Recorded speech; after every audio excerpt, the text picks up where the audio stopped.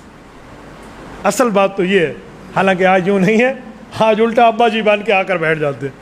میں کچھ دنوں پہلے شملہ پہاڑی ایبٹ آباد پہ گفتگو کر رہا تھا، تو میں نے وہاں کہا کہ سنیں، یہ دین اسلام پھیلتا رہے گا قیامت تک۔ جس بندے نے اپنے مال کو خوش قسمت بنانا ہے اسے چاہیے وہ اپنا مال یہاں لگا دے تاکہ قیامت تک اس کو بھی نیکی ملتی رہے، ورنہ یہ راستہ جنت جاتا ہے جو چاہے ان کے ساتھ چلے، ورنہ کوئی پرابلم نہیں ہے۔ ٹھیک ہے میرے دوستو، اللہ آپ کو رحمت صراط مستقیم عطا فرمائے، شریعت اسلامیہ پہ عمل کی توفیق۔ جی، جو لوگ کہتے ہیں قربانی کے بجائے غریب کی مدد کریں، تو ان کو یہ سوچ آئی فون پرو میکس خریدتے وقت کیوں نہیں آتی کہ 2.5 لاکھ روپے کا 13 پرو میکس لے رہا ہوں، اس موبائل کے لینے کے بجائے 3310 لے لوں اور باقی پیسے غریب کو دے دوں، یہ اس وقت خیال کیوں نہیں آتا؟ تو بھائی غریب کی مدد کرنے کے لیے صدقہ موجود ہے، صدقۃ الفطر موجود ہے، فدیہ موجود ہے، فطرانہ موجود ہے، اور نوافلی صدقے موجود ہیں۔ صرف قربانی کے اوپر آپ اس کو کنورٹ کرنے میں بیٹھے ہیں؟ جی نہیں، قربانی مستقل عبادت ہے، اس کو صدقہ میں آپ کنورٹ نہیں کر سکتے۔ ہاں 3 دن کسی نے قربانی نہیں کی، بعد میں مسئلہ پتہ چلا کہ مجھے کرنی چاہیے تھی، اب بکرا ذبح نہ کرے، اب بکرے کے پیسے کسی غریب کو دے دیں۔ لیکن ان دنوں میں قربانی کو ذبح کرنا یہ اللہ کے رسول نے حکم دیا ہے، یہاں صدقے میں آپ کنورٹ نہیں کر سکتے۔ لوگ کہتے ہیں مسجد میں سیمنٹ کی بوری دینے سے بہتر ہے غریب کے گھر میں آٹے کی بوری دے دو۔ میں نے کہا بھائی اپنی بیٹی کو لاکھوں روپے کا جہیز اور لاکھوں روپے کے سیٹ دینے سے بہتر ہے کسی غریب کے گھر میں آٹے کی بوری دے دو۔ اس وقت تو خیال نہیں آیا، اس وقت تو میری تھی یہ ڈو واشنگ مشین بے بھی دے وہاں ایک فریج بھی ابھی گھنڈو ڈونلڈز، کیا بات ہے، وہ تو سب کچھ آپ کو یاد ہے، یہاں آپ کو کوئی یاد نہیں۔ تو اس لیے یہ بھی قربانی ہے، یہ مستقل عبادت ہے، دوسری میں نہیں ہو سکتی۔ اپنے مرحومین کے لیے قربانی، جی ہاں آپ کر سکتے ہیں، آپ پہ واجب ہے تو پہلے اپنی کریں پھر ان کی بھی کریں، قربانی ہو جائے گی۔ قربانی کا نصاب کیا ہے؟ آج کل اچھی بھلا موبائل اور سواری ہوتی ہے، بھائی آپ کی سواری، آپ کے پاس استعمال شدہ استعمال والا موبائل، استعمال والی گاڑی، استعمال والا گھر، یہ کوئی قربانی کے نصاب میں نہیں ہے، وہ کروڑ کے ارب روپے کے قربانی نہیں آتی۔ لیکن اگر آپ موبائل کا کاروبار کرتے ہیں، گاڑیوں کا کاروبار کرتے ہیں، پھر آپ پر آ جائے، استعمال والی چیزوں پہ نہیں آتی۔ اس سے ہٹ کے کسی کے پاس 80,000 روپے جتنا مال موجود ہو تو اس پر قربانی آ جائے۔